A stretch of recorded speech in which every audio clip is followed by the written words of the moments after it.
अस्सलाम वालेकुम सर।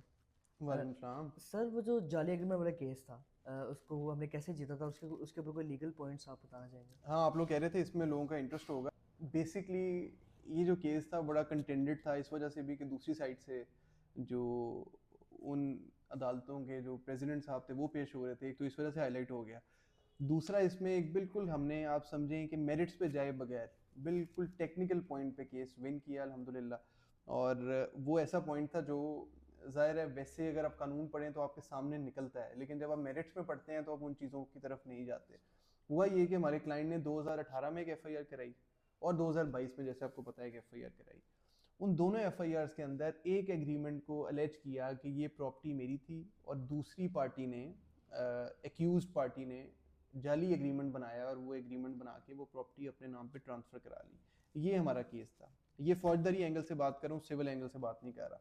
तो ये एफआईआर हो गई जो 420, 468 और 471 की जो है पीपीसी की एफआईआर थी। ये जब एक दफ़ा हो गई तो अब पुलिस ने 2018 में एक फोरेंसिक किया और पंजाब फोरेंसिक साइंस अथॉरिटी की रिपोर्ट आ गई कि ये जो एग्रीमेंट है जो हमने अलेज किया था जाली है। उन्होंने कहा जी एग्रीमेंट बिल्कुल ठीक है। और उसी एग्रीमेंट की बेस पे सब्सिक्वेंटली 2 साल के बाद जो एक्यूज थे उन्होंने एक और बेनिफिट उठाया, क्योंकि उस एग्रीमेंट के अंदर 4 प्रॉपर्टीज का जिक्र था। पहले उन्होंने 2 प्रॉपर्टीज अपने नाम पे ट्रांसफर कराई और 2021 में 2 और अपने नाम पे ट्रांसफर करा ली। तो सिविल साइड पे तो हमने जो करना था वो हम कर रहे थे। फौजदारी साइड पे, क्योंकि हमने अपने क्लाइंट को गाइड किया कि फौजदारी साइड पे भी इनको सजा लाजमी होनी चाहिए, और उस साइड पे हमने जो है वो पुलिस, क्योंकि उनके साथ मिल चुकी थी, पुलिस ने जो एफआईआर है उसकी अखराज रिपोर्ट बनाई और कहा कि हम तफ्तीश के बाद हमें लगता है कि ये एफआईआर खारिज होनी चाहिए, इसमें हमें कोई सबूत नहीं मिला कि ये एग्रीमेंट जाली है। और वो अखराज रिपोर्ट किस बेस पे बनाई थी वो बड़ा इंपॉर्टेंट है। उन्होंने इस बेस पे बना दी कि इनका जो एग्रीमेंट जिसकी हम जिक्र कर रहे हैं, ये एग्रीमेंट की ऑलरेडी फोरेंसिक हो चुकी है 2018 वाली एफआईआर में, और ये एग्रीमेंट बिल्कुल सही साबित हुआ है। तो इस वजह से इस एफआईआर को खारिज किया जाए।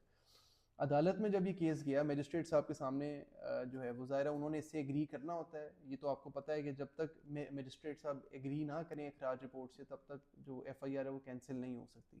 तो जब वो कैंसिलेशन के लिए गई वहाँ पे मैंने आर्ग्यू किया। मैंने कहा सर इसमें 2 अथॉरिटीज़ मैं आपके सामने पेश करूँगा कि पुलिस ने कहा कि जी जो एग्रीमेंट की बेस पे, जिस एग्रीमेंट को हमने अलेज किया कि फेक है, उन्होंने कहा इस एग्रीमेंट का 2018 में फोरेंसिक हो चुका होगा और उस फोरेंसिक की रिपोर्ट साथ लगाई खराज रिपोर्ट में, और आईओ साहब ने दूसरी पार्टी के साथ मिलकर वो अदालत में जमा करा दिया कि जी ये तो ऑलरेडी हो गया, हमें दोबारा फोरेंसिक कराने की ज़रूरत नहीं है।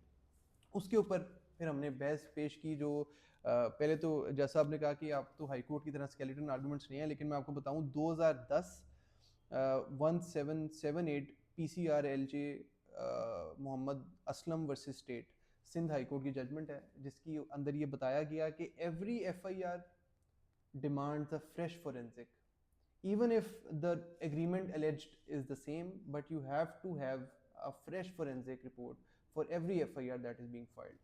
तो हमने जो FIR थी 2022 में कराई थी, 2018 वाले FIR के ऊपर फोरेंसिक रिपोर्ट के ऊपर उसको अखराज नहीं किया जा सकता। तो यही बात मैंने अदालत के सामने रखी, और जब ये 2010 की जजमेंट पड़ी, इसके जो फैक्ट्स थे बिल्कुल हमारे सिमिलर फैक्ट्स थे, और पुलिस ने जो है वो अपनी सिर्फ जान छुड़ाने के लिए फोरेंसिक की रिपोर्ट फ्रेश नहीं कराई। वो फ्रेश ना होने की वजह से जो पीएफएसए की रिपोर्ट है, वो जैसा आपने ऑर्डर दिया कि आप दोबारा से इस पे इंक्वायरी करें, पीएफएसए की फ्रेश रिपोर्ट मंगवाएं और उसकी बेस में इनकी जो इन्वेस्टिगेशन है वो कंक्लूड करें। अगर चलान जमा कराना है चलान कराएं।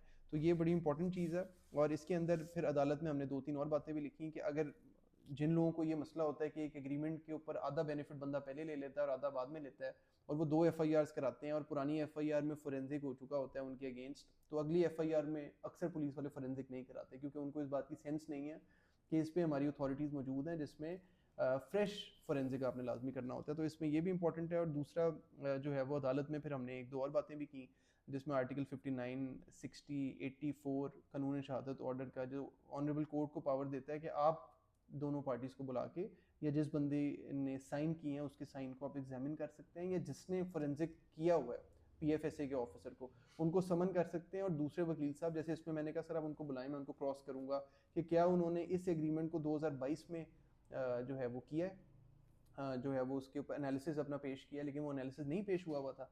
तो ज़ाहिर है जैसा आपने फिर वो, क्योंकि वो नज़र आ रहा था कि एनालिसिस नहीं है, और जो हमारी आपको पता है कि अदालत ने, मजिस्ट्रेट ने उसको सील्ड ऑर्डर देता है किसी भी फ्रेश फोरेंसिक का, तो वो सील्ड ऑर्डर गया ही उनके पास 2018 वाला था, तो 2022 वाला तो गया ही नहीं, तो वो वाली नौबत नहीं आई। लेकिन ये भी एक बड़ा इंपॉर्टेंट है कि आर्टिकल किया ही नहीं, तो वो वाली नौबत नहीं आई। लेकिन ये भी एक बड़ा इंपॉर्टेंट है कि आर्टिकल 5960 ये कहता है कि आपने कानूनी शहादत ऑर्डर पावर देता है मजिस्ट्रेट को कि वो बुला के इसको एग्जामिन कर सकता है कि सिग्नेचर्स असल हैं कि नहीं है।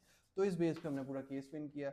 अब आई डोंट नो, ये काफ़ी रिलेटेबल भी है क्योंकि इस तरह के काफ़ी केसेस होते हैं जिसके अंदर आप एक एफआईआर में कंक्लूजन हुआ होता है, पुलिस उसी कंक्लूजन को दूसरी एफआईआर में अप्लाई कर देती है, तो उसको आप उस स्टेज पे बिल्कुल अखराज रिपोर्ट वाली स्टेज पे हमने इसमें कंटेस्ट किया था और अल्हम्दुलिल्लाह इसमें हम ये केस जीते थे। Thank you.